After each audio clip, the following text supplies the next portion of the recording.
우리 주신 하나님의 말씀은 고린도전서 14장 26절부터 40절 말씀입니다. 고린도전서 14장 26절부터 40절 말씀입니다.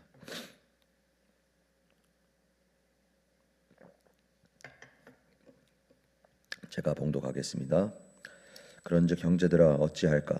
너희가 모일 때에 각각 찬송시도 있으며 가르치는 말씀도 있으며 계시도 있으며 방언도 있으며 통역함도 있나니 모든 것을 덕을 세우기 위하여 하라.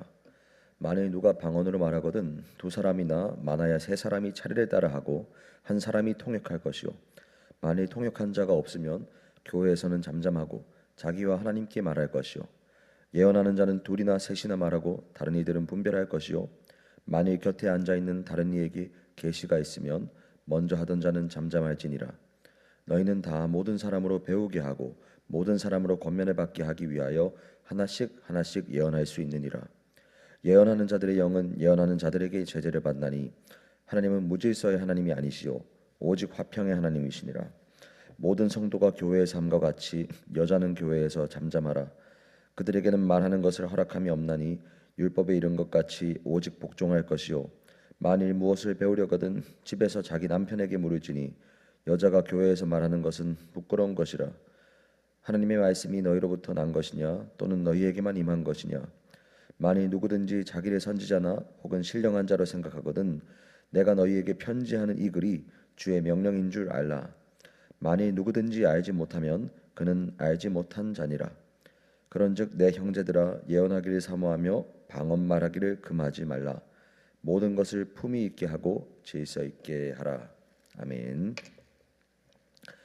오늘 고린도전서 14장 26절부터 40절까지의 말씀은 한마디로 요약할 수 있습니다. 40절에 그 요약문이 적혀 있다고 생각하시면 됩니다.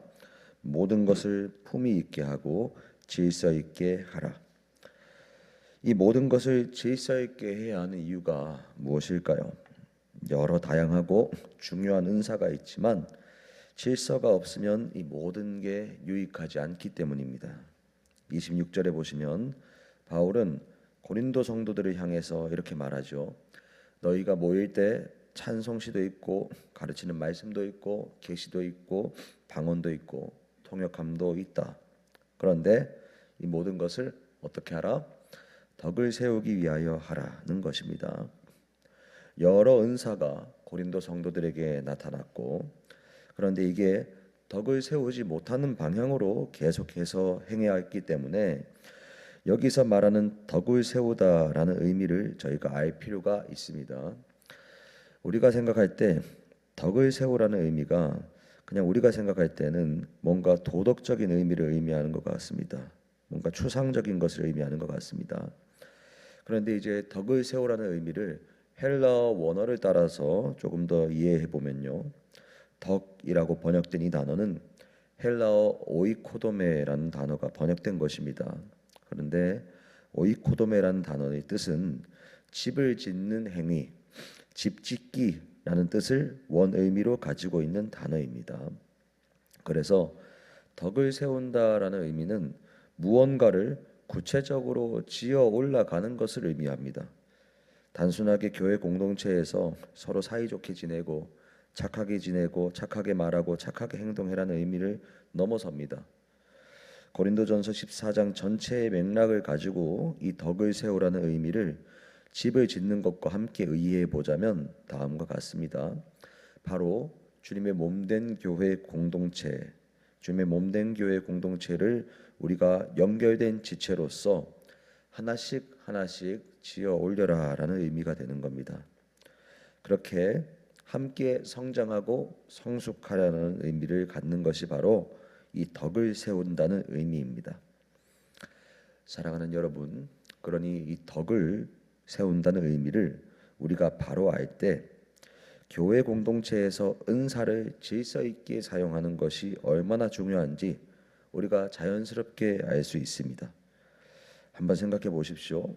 우리가 건물을 지을 때 질서 없이 그냥 이 자재가 좋다고 해서 그 재료를 마구잡이로 가져와서 이게 좋으니 이걸 그냥 무턱대고 가져와서 쌓아 올리기만 한다면 그 건물은 올바르게 결코 지어질 수가 없습니다. 그러니 주님께서 기뻐하시는 교회 공동체로 우리가 지어지기 위해서도 좋은 재료도 중요하지만 좋은 재료에 못지않게 질서 있게 그 재료를 활용하는 것이 너무나 중요한 겁니다. 그래서 바울은 오늘 본문에서 질서 있게 은사를 사용하는 몇 가지의 원칙을 제시하고 있습니다. 먼저 방언의 은사부터입니다. 이 말씀은 방언 기도를 너희가 좀 자제해야 한다는 의미는 결코 아니라는 걸 기억하셔야 합니다. 방언을 공적인 자리에서 누군가가 회중 앞에서 하게 된다면 반드시 통역의 은사를 가진 자를 동참시켜서 해야 한다는 의미입니다. 그렇지 않다면 방언은 공적인 자리에서 말하고 선포할 것이 아니라는 겁니다. 그리고 통역자가 있더라도 최대 3사람만 차례대로 방언을 하면서 선포하라는 것이죠. 당연한 것입니다. 공적인 자리에서 하나님의 감동을 회중들에게 전하는데 알아듣지도 못하는 방언으로 전하면서 통역도 하는 자가 없다면 이것은 전혀 유익이 되지 않습니다. 그래서 그 규칙을 가지고 방언 말하는 자는 말하라는 것입니다. 그 다음으로는 이제 예언의 은사입니다. 예언의 은사는 알아들을 수 있는 말로 복음과 하나님의 감동을 전하는 것이기 때문에 바울이 이미 앞선 본문들에서 더 많이 사모하고 구해야 한다라고 말씀하는 걸 저희가 보았습니다.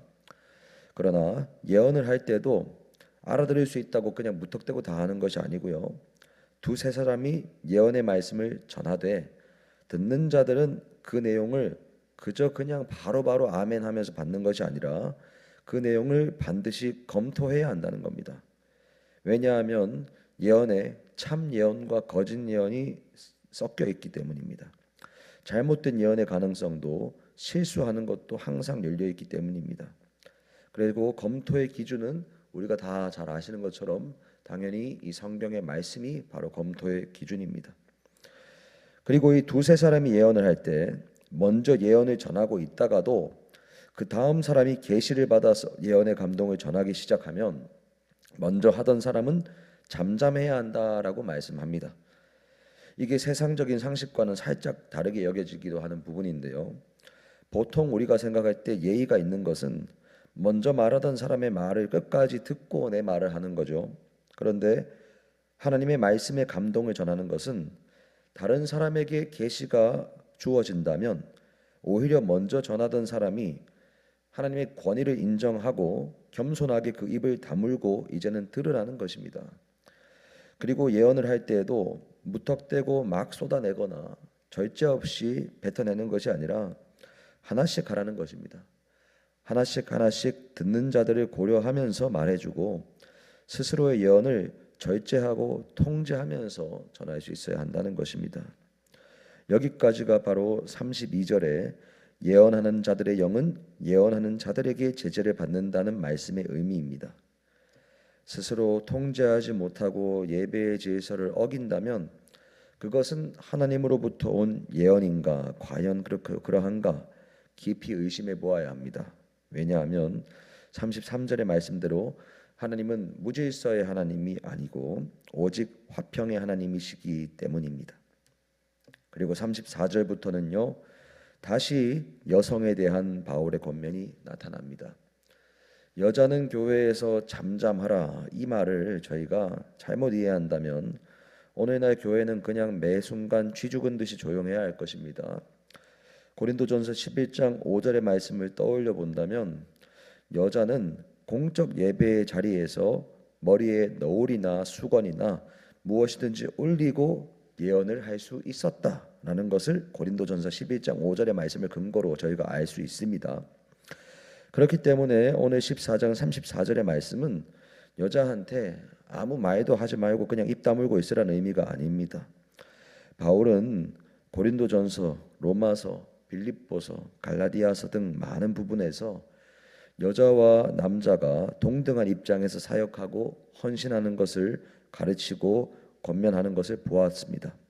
그리고 그런 것들이 많이 나오는 것을 저희가 발견할 수 있는데요. 그러한 말씀들을 볼 때 바울이 그저 여성의 무조건적인 침묵만 강요하는 말씀을 지금 하고 있는 게 아니라는 걸 저희가 충분히 알 수 있습니다.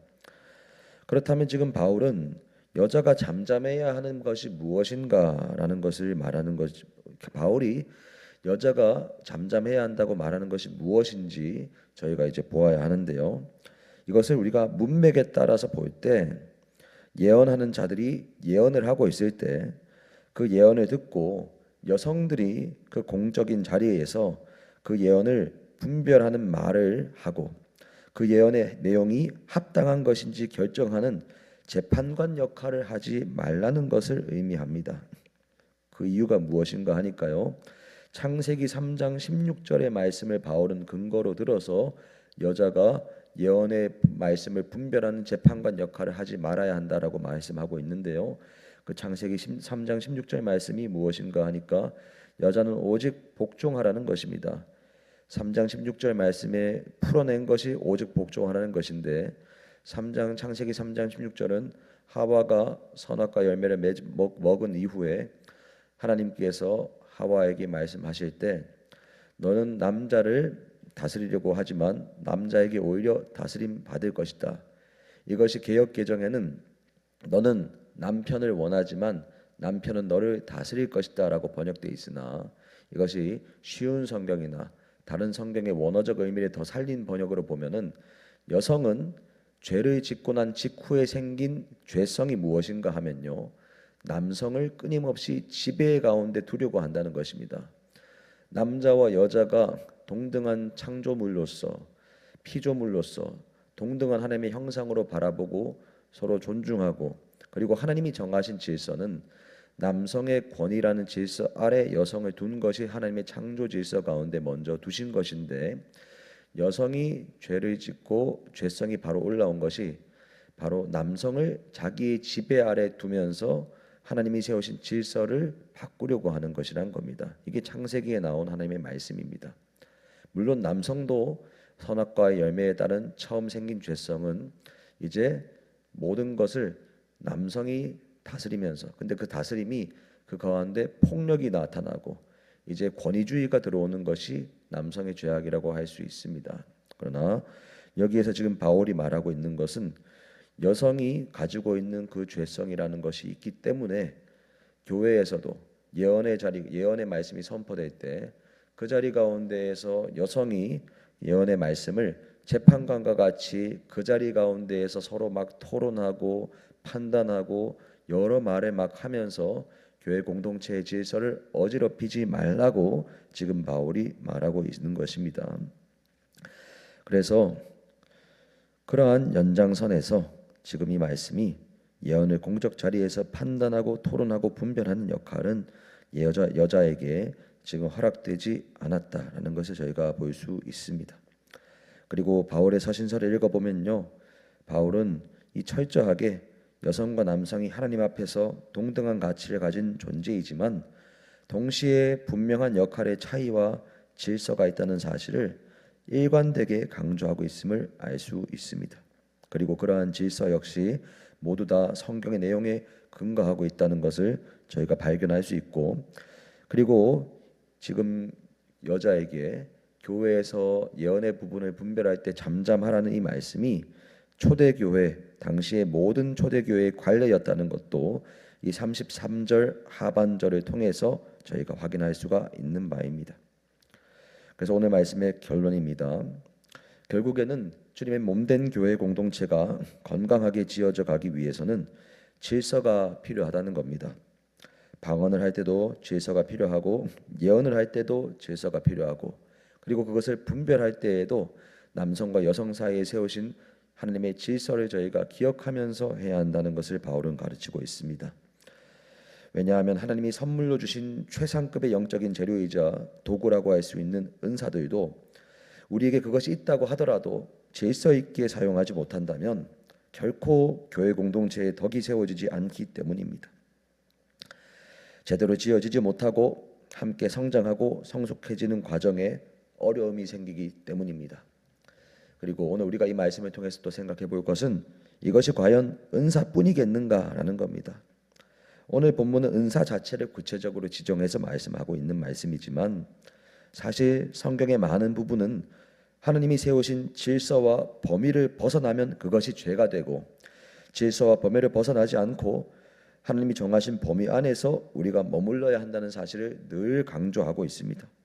우리가 이 사실을 기억하면서 교회 공동체에서 우리가 지켜나가야 하는 영적인 질서가 무엇인가 한번 묵상하고, 그리고 교회에서 뿐만 아니라 우리의 가정에서, 직장에서, 우리가 살아가는 모든 곳에서 하느님이 말씀으로 허락하신 범위를 저희가 묵상하면서, 그리고 그 범위를 기억하면서 그 안에서 살아가면서 순종하는 저희와 여러분들이 되시기를 예수님의 이름으로 축복합니다.